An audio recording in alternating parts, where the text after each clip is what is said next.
Perfect. Okay, brilliant. Welcome everybody to week 4 of our Over the Rainbow program. And this week is all about cash in on your passion, make money doing what you love. And, you know, as we were just chatting now, I think there are those tapes in our heads sometimes that, you know, have been put there. Money is the root of all evil. Money doesn't grow on trees, all that nonsense. And we really do have to change our relationship with money, because at the end of the day, money is actually energy. So, you know, it's your state of mind that, and I always feel like in business, you know, business is like a game and money is how you keep score. And, you know, you think of, I mean, obviously, I'm just going to reference the rugby now because of that amazing documentary, Chasing the Sun. I mean, it just wouldn't be as much fun if there was no scoreboard. You know, they all run onto the field and there's no scoreboard, and it just wouldn't be as much fun. I mean, you want to win. And for me, you know, there was such a great analogy is that, you know, if you really treat your business and you're having fun and you're doing what you love, you know, money is how you actually keep score, because that is the reward at the end of the day. But don't make money the goal. You know, we've never had a vision or a mission in our businesses that was money oriented. It's always, you know, to be a global agency, to inspire connections, to, you know, in Over the Rainbow, it is to train, you know, 100,000 entrepreneurs by 2025. So it's always been goal orientated, and the money is the result. So we really do need to think about money as an energy, and you must gain control of your money, or the lack of it will forever control you. And I think and we've got to have this abundance mentality about money. And I feel that sometimes, and I've made these mistakes in my life, and I know a lot of people and a lot of close friends of mine who have got that scarcity mentality and not that abundance mentality. And, you know, we deserve it. And you've got to just, you've got to know that, you know, I do this, I love it, and I actually deserve to earn this money. And a lot of women, and I was actually on a call yesterday, I'm on a board, and one of the chairman of our board, actually, he's from Vodacom. He's one of the very senior members at Vodacom. And he says he mentors a lot of people, and most of them are women and girls. And this is the one part of our businesses often that we don't value ourselves enough. Morning, Dawn. Hi. And I just want to really, so today is, you know, whilst, yes, we are going to tell you a little bit more about the technicalities and the finances, and Dawn's going to go into a little bit more about that. For me, it's also about your mindset, and it's about your relationship with money, and, you know, what your mentality is towards money. So I just want to give you some statistics. So did you know that the global economy produces about $80 trillion per year, which is approximately $220 billion per day. So my question to all of you is, what are you doing to attract some of this? $220 billion per day flows through the global economy. So what are we doing to attract some of this? And I think this week we really just want to touch on both sides of the coin. One is your mentality and your relationship with money, and the other are some practical, you know, tips that you should be doing in your business when it comes to your finances. So as we normally do, we're going to go through our 7 stages to cash in on your passion. Okay, so this was such a great talk that I actually attended one day, and it was really about your awareness towards what is your time worth. And, you know, sometimes, how do you spend your time and energy, and are they aligned to your goals? Now, we've done this course many, many times, and I listen and I sit in classrooms, and I've listened to so many people, and, you know, what are you doing with it? No, we're going out for lunch, and we're meeting this one for coffee, and we, you know, doing this and we're doing that. But let me just fill you in on a little formula that I came across that I just thought was so amazing. imagine if you wanted to make R1 million a year. Okay. So that was your goal. I want to make R1 million this year, however you were going to do that. But just all I'm telling you now is your awareness around what your time is worth. So that means that you need to be charging 521 Rand an hour for 40 hours a week times, and I'll give you 4 weeks leave a year times 48 weeks. So if you do the maths on that, 521 Rand an hour times 40 weeks times 40 hours a week times 48 weeks is R1 million. So all I'm saying to you is, are you charging enough for your time? And what is your time worth to you? And what are you spending your time on? And is it aligned to your goals? So, I mean, I know that's a very simplistic way of looking at it, but for every hour that you're out, you know, if you really want to be serious about your business and you know, make money and, you know, do the right things, what are you spending your time on? And I think that is just such a, and we'll go through at the end of this, you need to be spending a fair percentage of your time on money-making activities. And I just wanted you to, and I think in our worksheet, we actually have a little worksheet there that says, how do you spend your time and energy? And what are the things that you're spending your time on that are money making? And I think this is just to bring some awareness to what your time is actually worth. So just think about that, because I always find that quite every time I sort of do something that's not in line with my business or, you know, my goals, I think to myself, is this really worth my time? You can't get time back. And it's also one of our, you know, biggest assets, but you just need to be aware of what your time is worth. Okay. So, so number 2 is, when you've got an idea of what your time is worth and what you are wanting to achieve and your goals, you need to develop an action plan. I think we've gone through this again early on in this course, but I'll say it again. You need to write things down, decide what you want, write it down, make a plan and work on it. I had a strategy session this week on Monday with my team, and we came up with these, what we call our winning moves for 2021. And don't try and overcomplicate your life. My recommendation is to have between 3 and 5 winning moves at any given time or for any given year, because you don't want to have 20 things that you want to achieve. You can't focus. So it's about being quite strategic about what you want, writing that down, making a plan and working on it. So in our worksheet, once again, I've put in what we call your MAP, which is your measurable accountability plan. So let's say your priority 1 is to get more annuity income. Okay, so that's a priority, to get more annuity income. Then you have to write down, okay, who's going to be responsible for that in your team? If you don't have a team, you're going to be responsible for that. We want more repeat business. We want more annuity income. So what are the vital factors that you need to put in place? What are those factors that you need to put in place to make sure that you're getting more annuity income?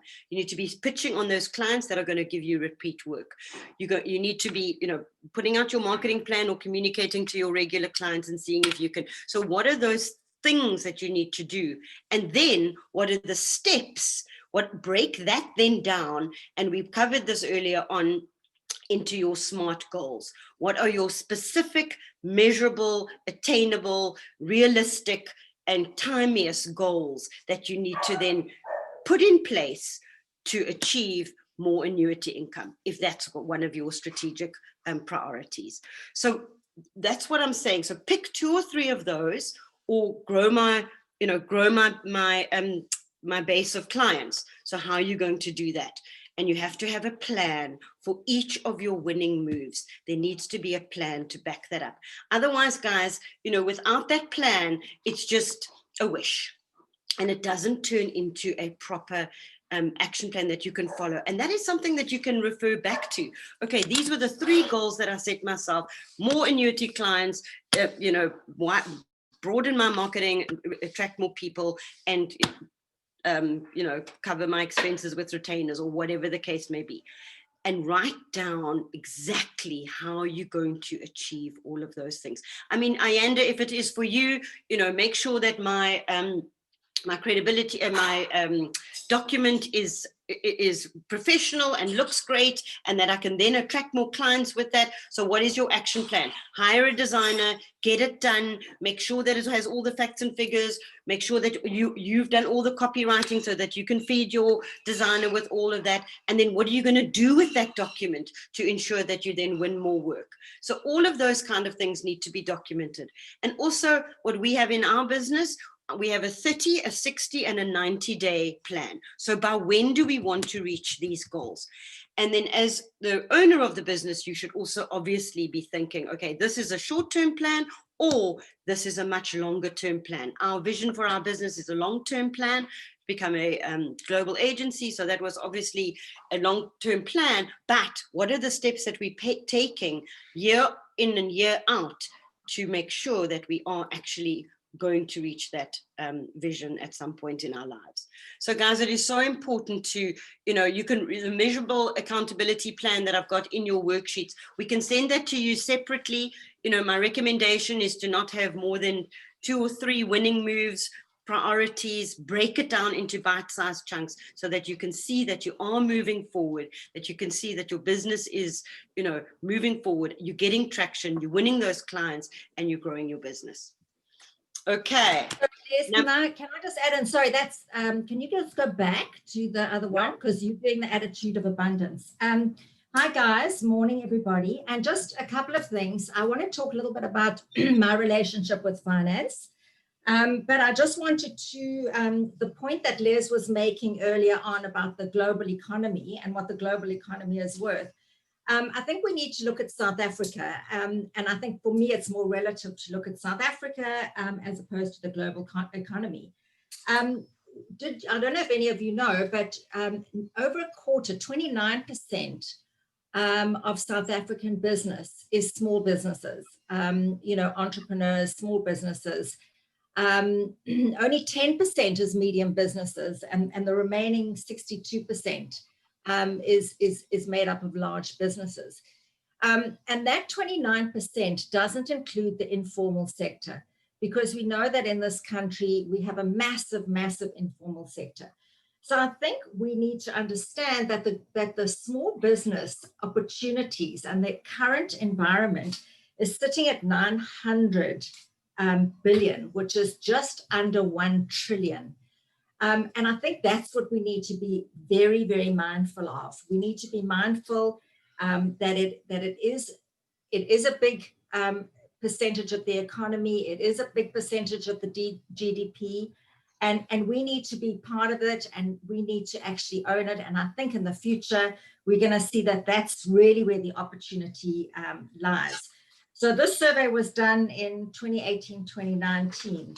I want to talk quickly a little bit about, Les has spoken about awareness. I prepared something on your action plan because I believe very strongly in your action plan, and that brings me to the point on my relationship with finance. So my relationship as an early entrepreneur and as a youngster was never a very good relationship. I had money and I would spend it. And then having to start up and given an opportunity to start up a business at an early age, I realized very quickly that my understanding of finance was in fact very, very, very weak. And I was 21 and I was exposed to board meetings, sitting, buying cars for a couple of million rand. Then it was a big thing. And I didn't really know enough. And I knew that I was totally out of my depth. And I've always been the type of person that if I don't know something, I'll make sure that I'll find the best person who knows about something and I will latch onto that person. Don't forget, in the early days when I started out as an entrepreneur, there was no such thing as the internet, or you couldn't Google. So what I did is I literally used to drive in my car and go to listed companies and ask them for their annual report. And I used to sit and I used to actually learn what an income statement is, what a balance sheet is, what people put in their annual report, and then I would ask people questions. I soon quickly reached out to find out how many of my friends were going out with people studying finance, or how many accountants we had in my family, and I would sit and I would ask them a million questions. Then I found a course at Damlin, Finance for Non-Financial Managers, and I put myself on that. So because it was my weakness, over the many, many years, I made sure that I turned that weakness into ultimately being my strength. And in fact, I think I probably overcorrected my weakness.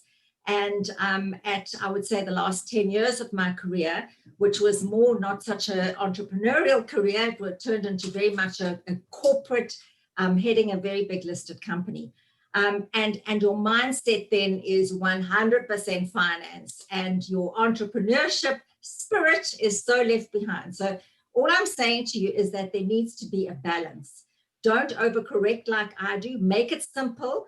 Don't go out of your way to do everything, but just do me a favor. Try and get a couple of financial reports from listed companies. Just every now and again, go onto the internet and Google some of the successful companies. If you read the Business Day, it'll tell you annual results that have come out, because it's really important. I know that's on a very large scale, but it's very important because the basics are all exactly the same. So when you're doing your plan, and I'll talk a little bit about it just now, when you're doing your plan, I think in the middle, so if you look, sorry, if I had a board, I'd be writing on the board. So if you look, there's a triangle. Here in the middle of this triangle is your purpose, okay? And then you've got these 3 points. So you've got the purpose in the middle, and always make sure that your purpose, your intention, your intent, what are you doing in your business? What is your business? And I'll give you an example of that just now. Make sure that whatever you're doing from a financial point of view is in line with your purpose. Then at the top, the pinnacle, is you need to understand what is driving your revenue. What drives your revenue? And that is very, very important. Strangely enough, a lot of people don't know what drives their revenue because they're involved in particularly entrepreneurs involved in so many different businesses. But what drives your revenue? And then at the bottom here, what drives your profit? That is incredibly, incredibly important. And on the other side, what drives the value? What drives the value? Now, what is value? Value is the price that people pay for the service that you offer. That's what value is. The value is the price. And I think you need to make it as simple as possible and understand what drives your revenue, break it down, what drives your profit, and then what drives your value, your price, the value of the quality of the service that you offer to your customers, etc. So I think just to talk a little bit about my relationship with finance now has been very much to keep it as simple as possible and to keep your plans, as Les said, 3 points. Just don't go and write pages and pages and pages. Have 3 points. And then it's very important with your action plan that even if you are one-man band, even if you do it on your own, I know people will think you're absolutely mental, but it's fine. You must do this. You must actually schedule a status meeting for yourself or your team once a week. Once a week, same time, same place. We'll probably always be on Zoom for the next year, same time. And that is a very quick meeting. We used to have ours, it was on a Friday afternoon at 2:00. And that was a hookup meeting. So it was one way to make sure that on a Friday afternoon, people didn't disappear off. So they used to come into the boardroom.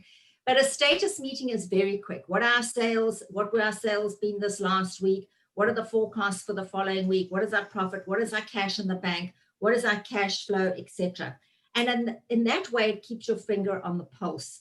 And it also holds everybody accountable, because accountability, I think when it comes to finance, the big thing about finance is the accountability.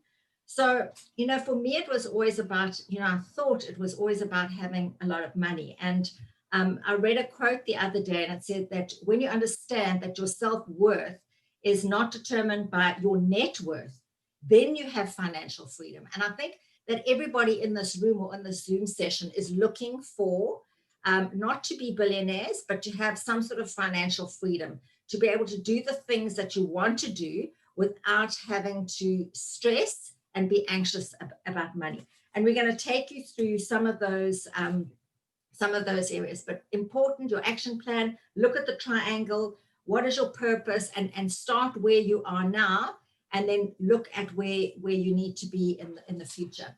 And I think the one big thing when you do your action plans and you start documenting your three important points is that you need to look where you are now, and you need to make certain assumptions of where you're going to be in the future.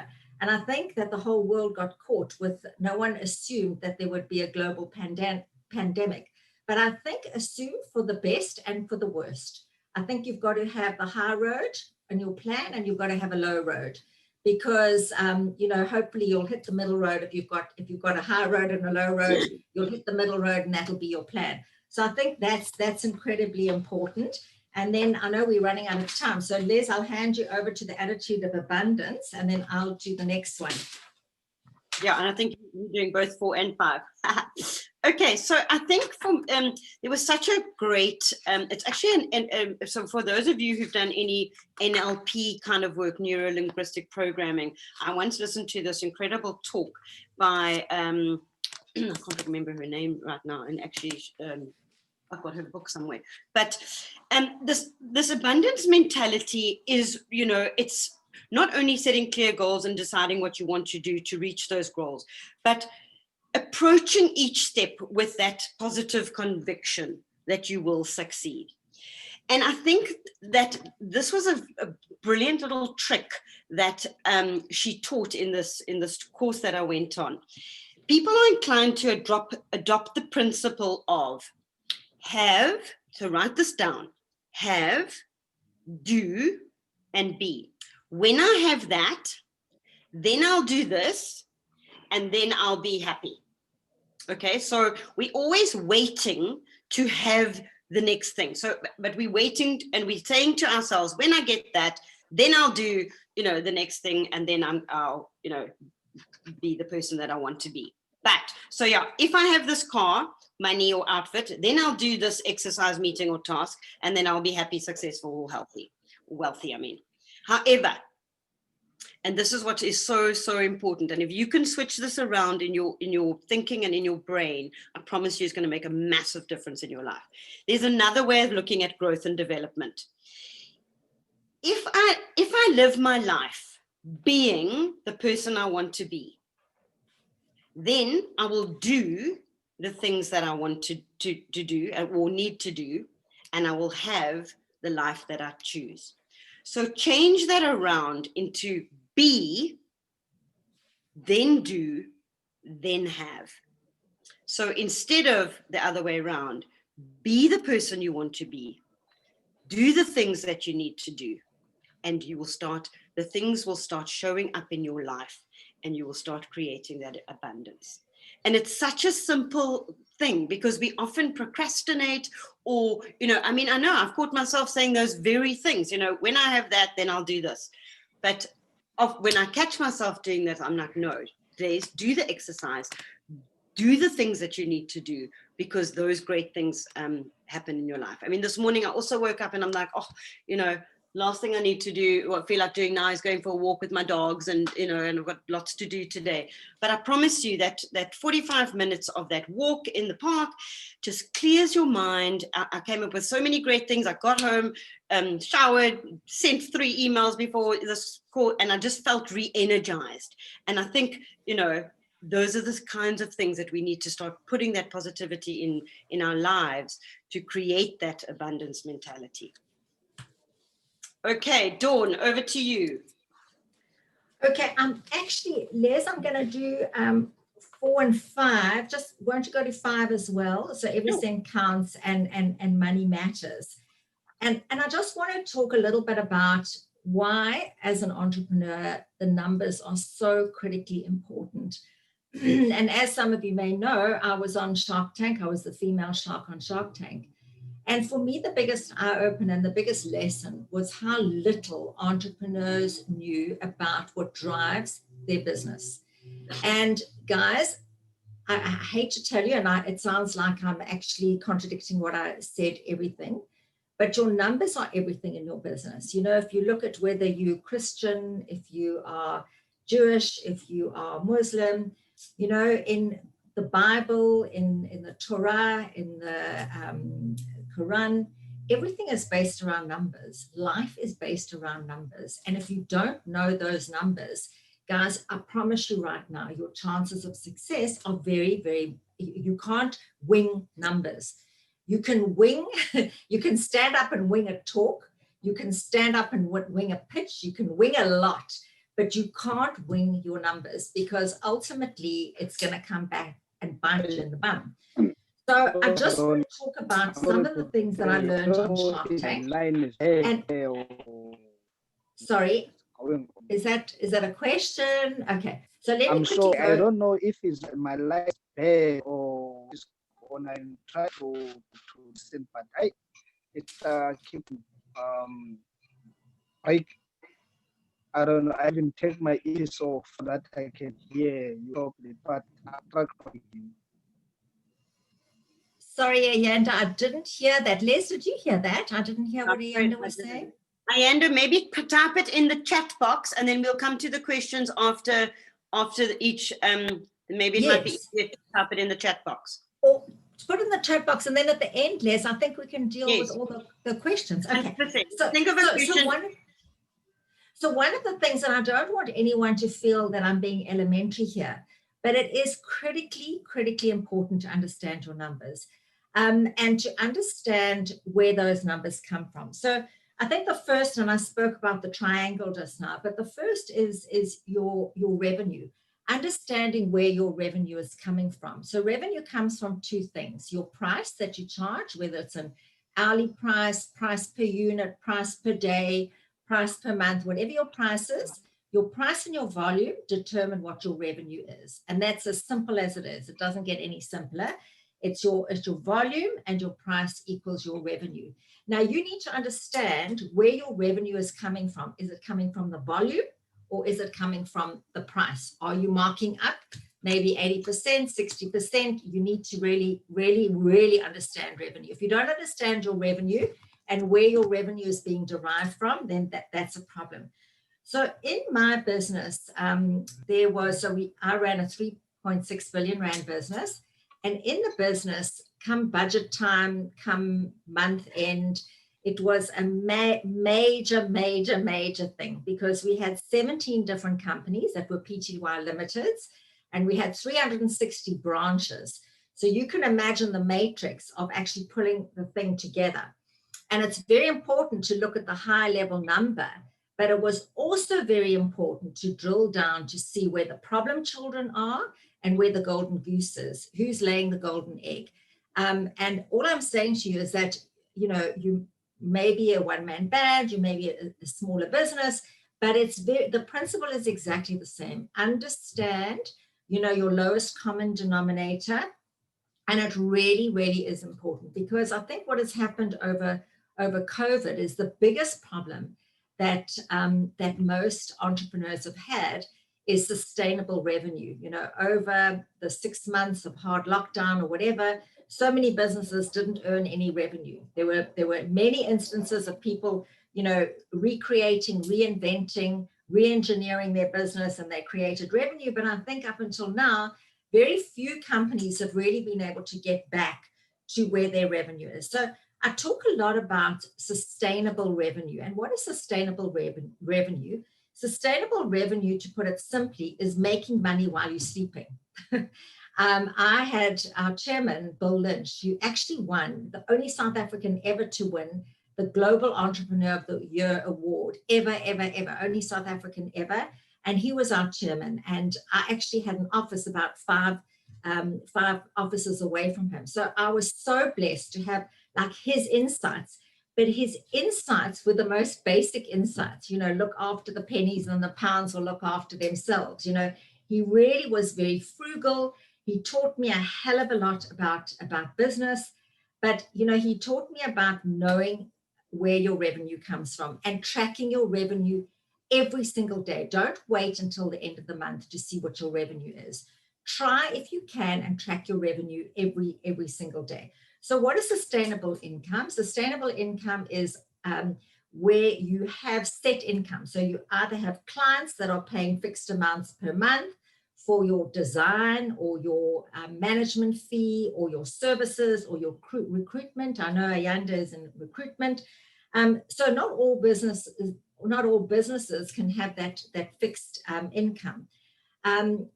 Customer retention is absolutely critical.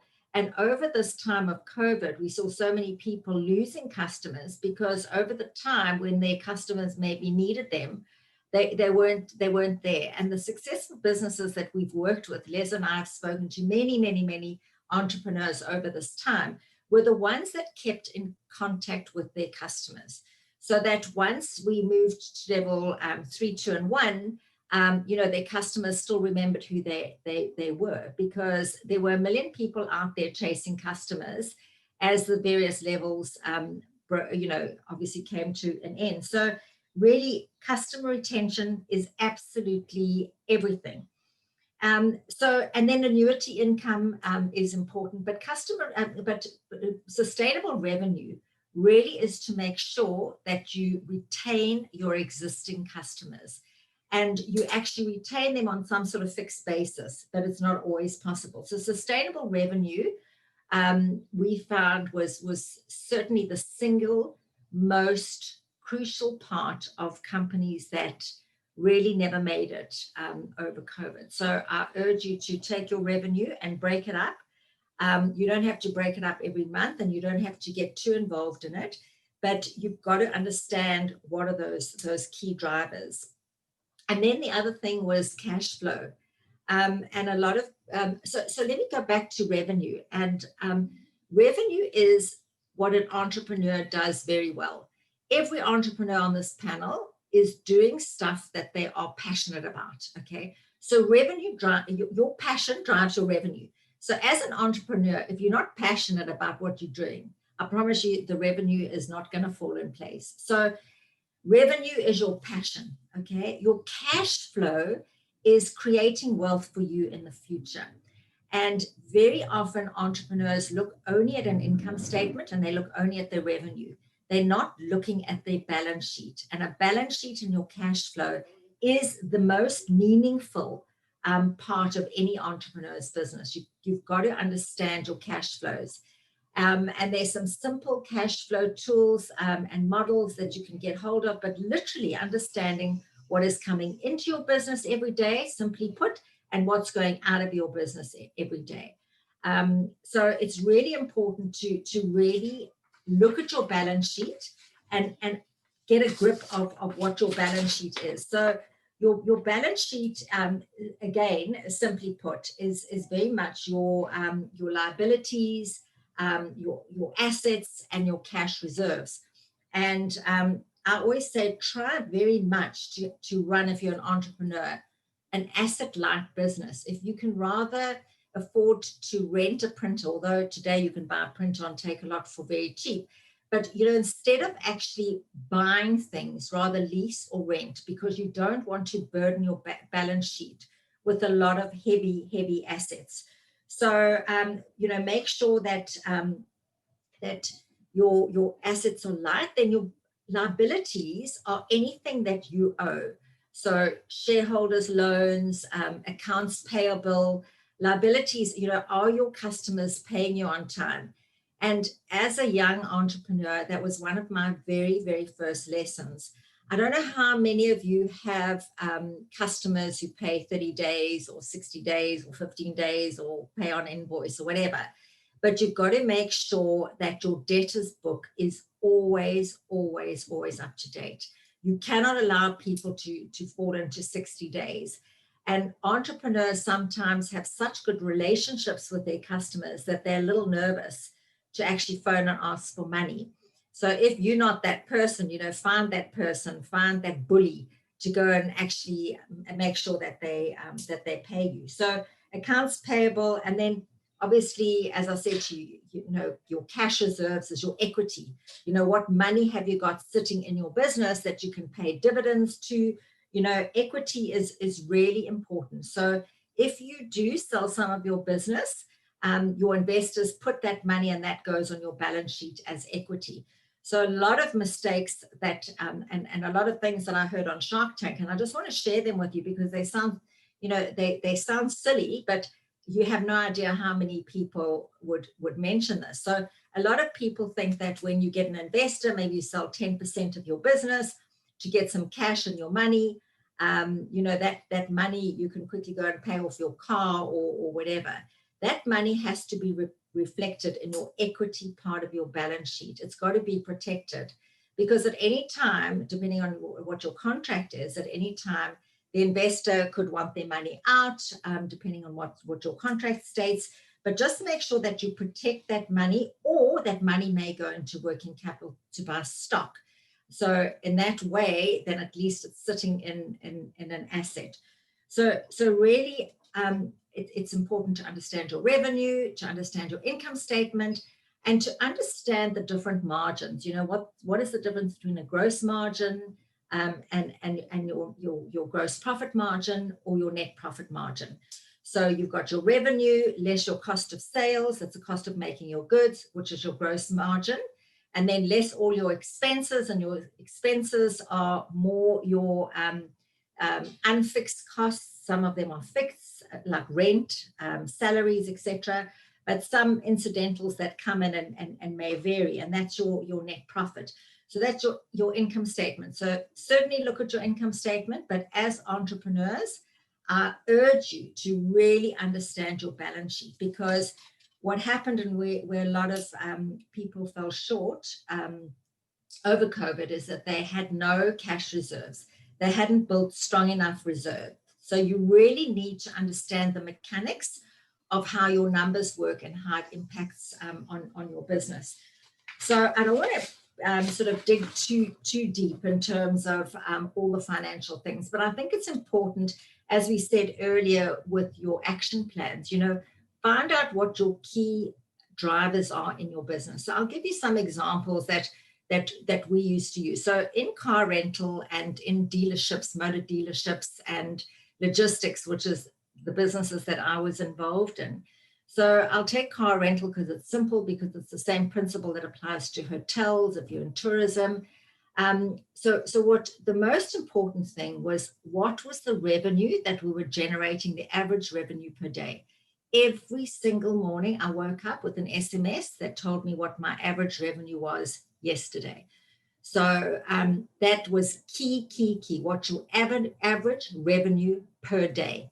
Okay, so it was broken down to the lowest common denominator. And our target was always on average of 250 Rand a day. If that 250 Rand a day went down, we knew straight away that there was a problem. The second key driver, and I'm going to share the three key drivers, was utilization. What is our utilization? So even if we were getting 500 Rand a day, but our utilization was sitting at 40%, we were in the dwang. I mean, we were really, really, really in the dwang. And then the third thing was our cash flows, what money was in the bank, how much we owed, what was going in and out of our business. So it was revenue per day, utilization, and our cash flow. And I'm sure in the hotel business, they work on average room rate per night. They work on occupancy, which is obviously the same as utilization. And then they work on a terminology called expense per day per room. So how much each room is costing them to maintain, with or without a customer in it, with or without a guest. And I think you need to actually say, what are those key value drivers? What are those key financial drivers that drive your business? Because I think that's so key. So what I would like you guys to maybe do is just pop in the chat box, and then we can discuss it afterwards. If you know what your key drivers are, just pop them in the box. Just put it in the box. What are your key drivers in your business? Just to give Les an understanding, if you guys really get this concept of what are the drivers that drive your revenue, what are the drivers that drive your profit. Maybe just pop that in the chat box, and we can discuss those after. And then the other thing that I would really urge you to do is just put in the chat, what are the financial issues that are your, what lurking monstrous issues from a financial point of view would you like us to cover before we end the session today? And if Les and I can answer it, we will indeed. So the two things: what are your key value drivers that drive your financial modeling in your business? And then what are the burning issues that you have from a financial point of view that you would like us to maybe touch on before the end? Sorry, Les, and then I think the rest is over to you. I've covered quite a bit in that session. Sorry, I hope I didn't go too deep. No, I mean, I think it is so important. And I think, so much of what you said, Dawn, is so important. And I think, and I would like you to weigh in here as well, but because I think there are, whilst the balance sheet is obviously important, you've also got to be able to understand your income statement. And then you've also got to, which is one of the things that also probably quite early on in my business that became our go-to document, was our budget. And I think, we're moving now into a new financial year. A lot of us have our financial years at the end of February. And this is something that really, it kind of was we were probably 3 or 4 years old, maybe a little bit younger than that, but it kind of made us feel quite grown up, is when you actually put a budget together. And whilst a budget might be quite hard because it's, looking into that crystal ball, a lot of you have a track record. And, that goes back to your goals. What have I done this year, or what have I done last year? Okay, so this year's an anomaly. So what did I do in 2019? And what is going to be my goals for 2021, which is now will be the financial year of 2022. But what are the goals that I'm going to set in place, and how are you going to set that budget according to that? Because, it's, once again, a budget is your plan. And that's what you want to achieve. That's how you know that you're moving in the right direction. These are my expenses. These are the sales that I need to achieve. These are the, as Dawn spoke about, the drivers of my business. This is driving profit. And then you will also know, what levers to pull and what to actually focus on to ensure that you are making a profit at the end of the day. So if finance is not your forte, if finance is not something that, is, we all want to focus on our marketing plan and our product development. So if finance is not your forte, my strong recommendation would be to find a freelance accountant. There are so many accounting firms. I mean, Dawn, obviously, Manus being the bean counter that Dawn's worked with substantially in the past, how many years, Dawn? A couple of years. I mean, you've known Manus for 5 or 6 years. I'm not 100% sure how long you've known him, but he runs a financial business. There are so many of them. I mean, I can also recommend financial companies that I've dealt with. Find yourselves a small financial company that can help you with your plans, because finance is black and white. It's not, it's not fuzzy. It's an exact science, but you do need to understand it, and you do need to know what drives your business forward, and what things you need to be putting in place to ensure. Because one day somebody wants to become a partner of yours, or they want to invest in your business, or you want to grow your business, you want to go to the bank, you want to take out a loan. All those documents then become absolutely critical in ensuring that you can do all of those things, whether it is taking on a partner, or raising finance, or for a new machine, or a new product, or whatever the case may be. So please, guys, I know it's not the fun, sexy stuff, but as Dawn says, it is absolutely critical in ensuring success. So Dawn, before we go on, yeah, just to add to that, because I think you put it very, very well. But just to add to that, I think that your budget is really, simply put, is to simplify your business for yourself. Okay, your budget doesn't need to be this thing that you become anxious about. A budget is there to actually help you plan what you do well. A budget is there to help you keep control of things. And a budget is there and is set very seriously, and you need to obviously stick to it, but you also need to be flexible. And I've always done in my businesses, always taken the budget, which is set for 12 months. I mean, we had to do 5-year forecasts every single year. We'd set our budget for 12 months and then do a 3 and a 5-year forecast, but I'm not asking you to do that.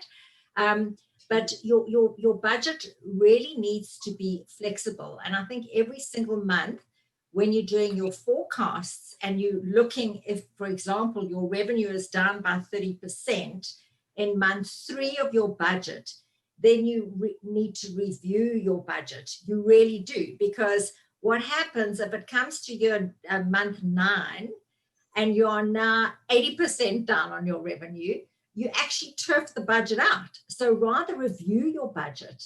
It is a document that, yes, it is a very serious document, but you are in control of that budget. And I think if you need to review it, then you must review it, because things like COVID happen. It would be really stupid if, let's say, Over the Rainbow or Les's business, they had a budget for a profit of 10 million profit, and COVID hit and they didn't do one event, and to keep going and pushing people to get the 10 million. So you've got to review it, and you've got to keep doing your forecasts and your projections, because those are very, very, very important. You've got to understand, how many customers do I need per day to get my revenue target? So there's a lot of people here who are in businesses that you're relying on customers in your seat or in your chair or in your bed, not bed, like that bed. I'm thinking of Cassidy when she does lashes. But how many customers put their seat in the bum of your motor car or sleep in the bed of your hotel? How many customers do you need per day to achieve your revenue? How many widgets, digits, gadgets do you need to sell per day to achieve your budget and to achieve your revenue?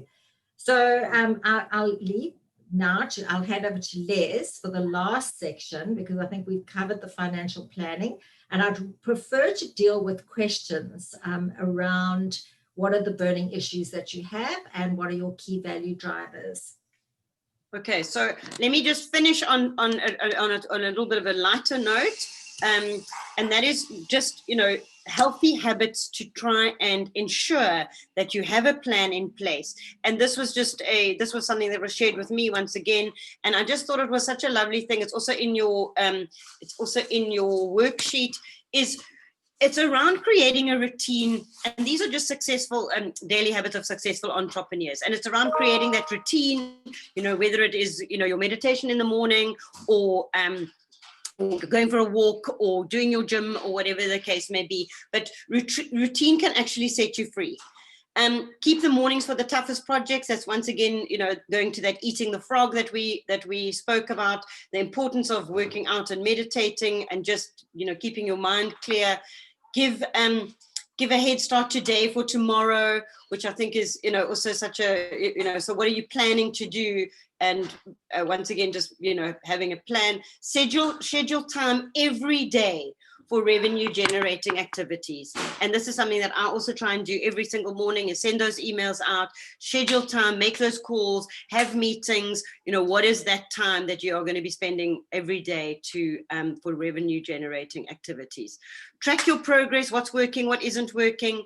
Encourage your team to provide solutions and not problems. I mean, this is also for you, don't look at the obstacles, look at the solutions. How can I get around this? How can I get through this? Who is somebody in my network that can help me with this problem? How can I solve this? And, use the people around you to help you. And that's something that I also learned very early on. Sometimes, and just as a personality test, one of my things is sort of an active controller, and I like to be in charge and in control. But sometimes you can't be in charge and you can't be in control of everything. So it's reaching out to those people around you and, showing your vulnerability. And at the end of the day, guys, what I've often found is people want to help you. Refresh yourself, take some me time as well. Times are tough. It has been a tough year, and this becomes even more important. We covered this last week. Segregate each day for separate business activities, and really just continue to learn, continue to grow, continue to be moving forward in your business.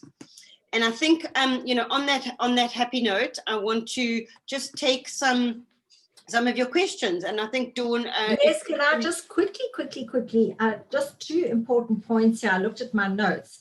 I think a lot of people right at this stage where they may be a little strapped for cash, or maybe are owing the banks, and I think there are a lot more loans that people have had to take out over this period. But try very hard, guys. I always, to all the investments I make in businesses, I always say, try not to give up too much equity. Really try not to give up equity. Hold on to your equity, and rather go and get a loan as opposed to go and to give up some of your equity. And there are many types of investor opportunities. Obviously your traditional banks, although it's not where I would suggest that people go, but there are venture capitalists that one can go to. There are a lot of them in Cape Town. I know that most of them look for tech businesses. There's a lot of personal investors, angel investors. There are a lot of places that you can go to look for opportunities to get investment or to create loan. But I really just wanted to make the point, my feeling is very much not to give up your equity. And then just to what Les was saying, Zinigi, I think your key value driver is your sales volume, absolutely. And I'm so glad you kept it simple, because it's your volume. For you, it's your volume. You obviously need to sell volume.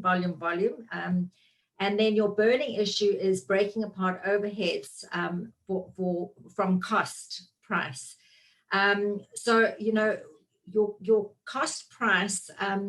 So you're talking about cost of sales.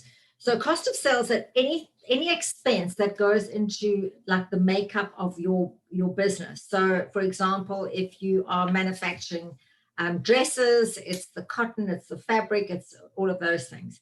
Your staff costs obviously are below the line, and your anything that goes into your manufacturing or your service that you provide goes into cost of sales.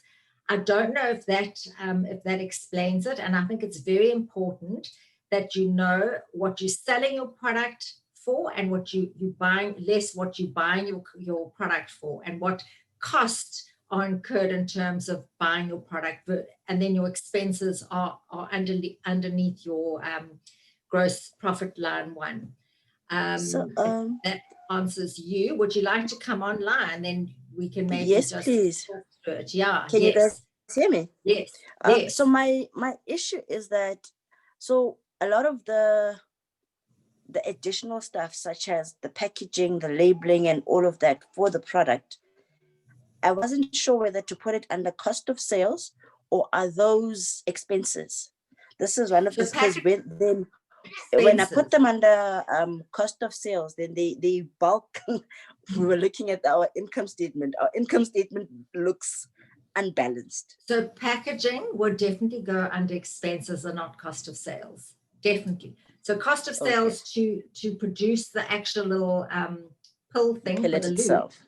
That all the costs associated with that, how you package it and how you market it and how you, the packaging definitely is under an expense item. Okay. Under line item under expense.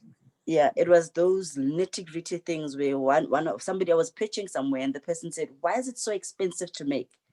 Yeah. And it was because of those additional costs that I had put in as cost of sales when they in fact should be expenses. Expenses, definitely expenses. And also your gross profit, you need to, any staff cost doesn't come under gross profit. It's really the cost of your actual cost to put into the product or the service. Right. Is there another question? Thank you. Yes? Thank you. I just want to touch on, because Zaningi, I mean, that can also go to your marketing costs. Your packaging also can perform part of your marketing costs. So it just depends on how you do that as well.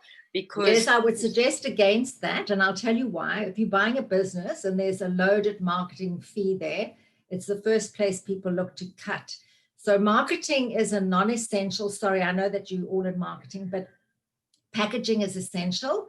And marketing is seen as a different item. And there's also a different tax that you can, so I wouldn't put packaging, I would put the design of the packaging, but actual packaging definitely is an expense.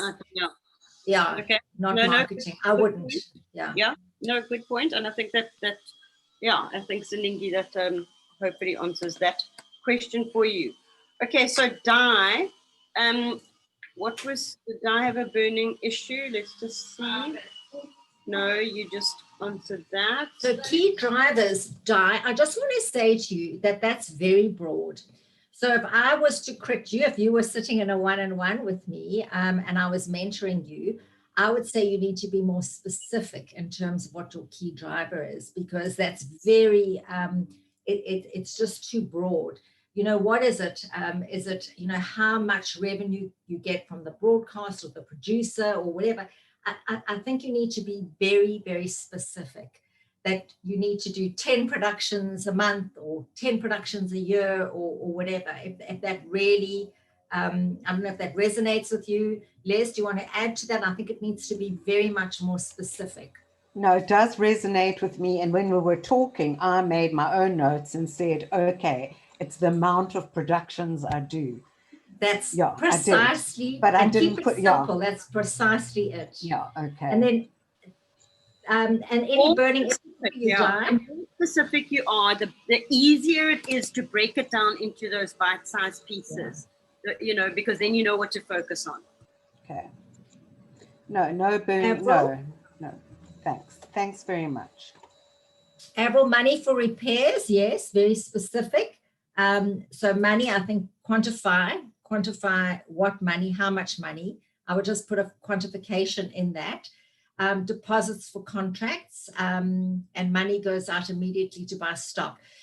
What I saw there is keeping stock on your shelves to make sure that your shelves are stocked. And I would maybe put in a percentage there, you know, making sure that your stocks are always, your shelves are always stocked 80%, or I would put something specific in that. But other than that, I think that's a good, that's a good start to your key value drivers. Right. Anyone? In Tamron, if you just unmute yourself, just explain exactly what your burning issue is here. Clients having high expectations but not willing to pay.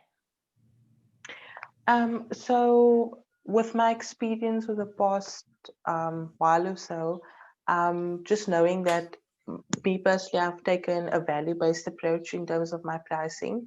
And especially because I am a young entrepreneur, so many clients would then question whether or not I am capable of, when presenting, whether it's an idea or when them coming to me with a need, or some service needing to be rendered, and having that expectation of wanting a particular product or service to be done, or project to be done, and then when kind of me just presenting my pricing or how I'm actually going to approach it, then kind of having clients wanting to take a step back and not follow through with the project. Tamron, I have a great saying in my business, and it's called no fear of loss.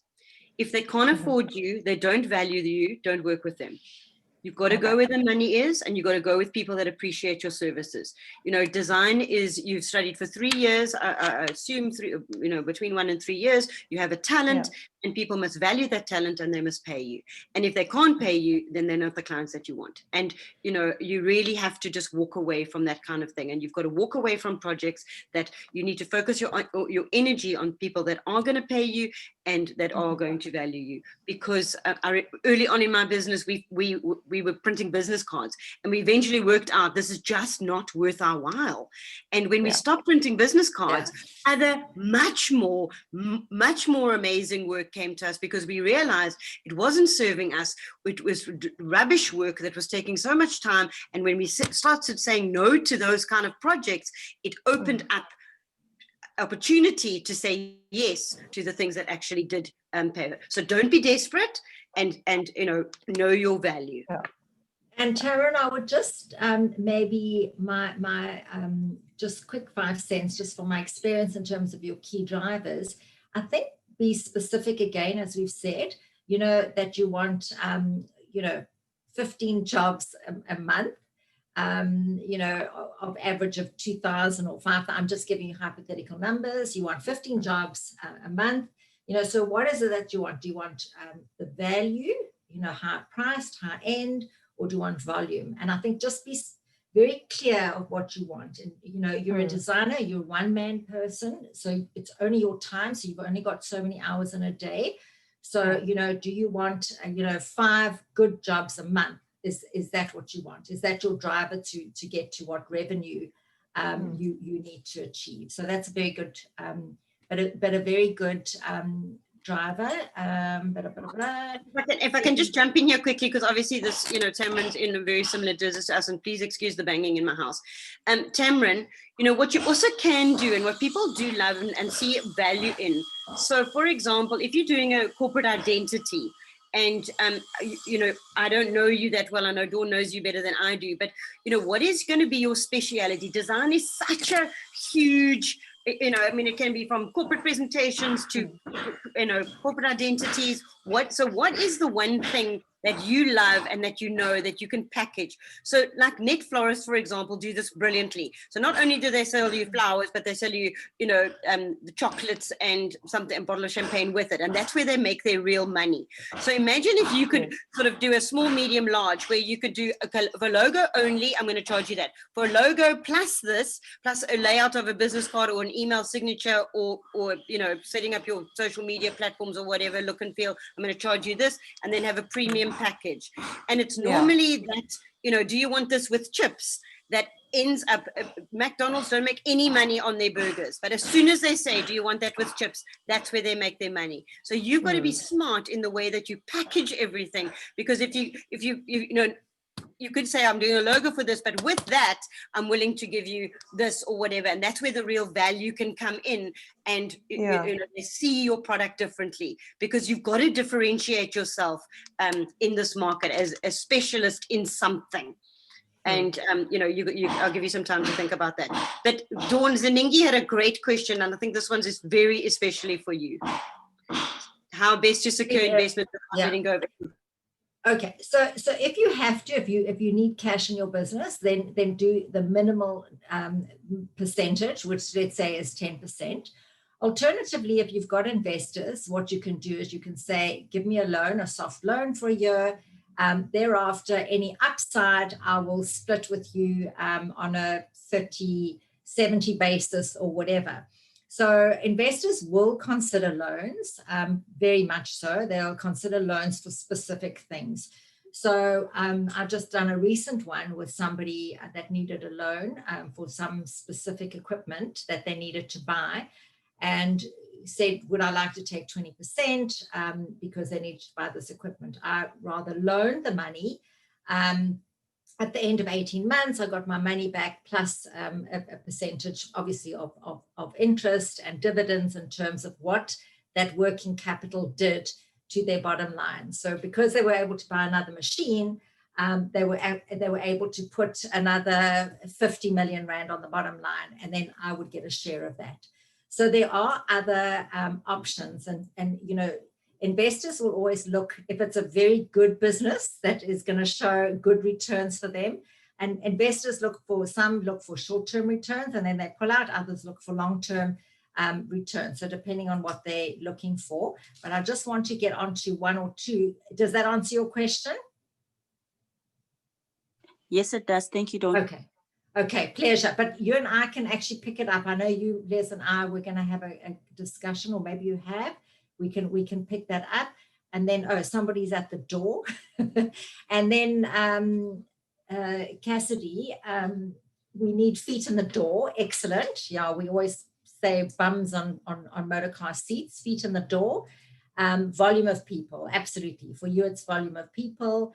Spend amount in the salon. And I know you do that very, very well. And I think that if you don't mind, if I quickly just use an example, that their model has changed somewhat, where they just used to do lashes, and now they've got this hub that they do everything, waxing, lashes, nails, And it's really great that you're getting a crossover of people that come in, that maybe come in for their nails are now doing lashes. People that came in for their brows are now doing waxing. And so that cross, you know, looking for additional revenue streams all the time.